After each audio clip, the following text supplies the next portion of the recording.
Welcome to the continuation of the data interpretation problem that we tackled previously. Okay, for this particular question, again, kung kaya na basahin agad yung tanong, please do so. So, sinasabi or hinihingi sa atin ngayon is yung country na may minimum change in FEI. It does not matter kung increase or decrease yung change sa FEI as long as yung change is minimum or pinakamababa. Okay.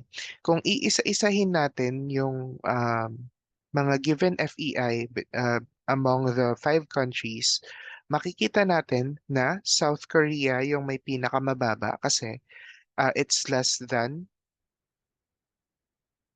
0.5 yung itinaas niya.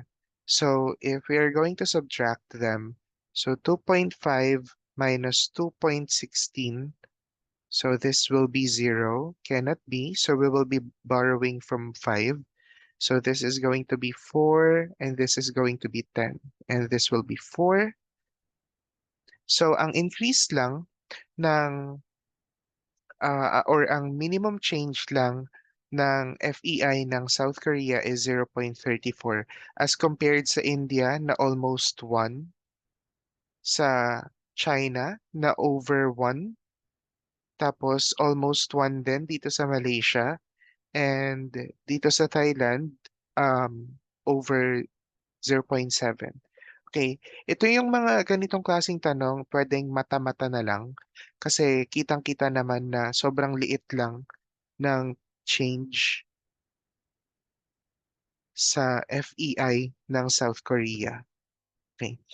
You don't have to actually um, compute isa-isa kung ano yung change nila as long as kaya mong i-decipher or i-discern by looking at the numbers yung minimum change ng FEI ng South Korea.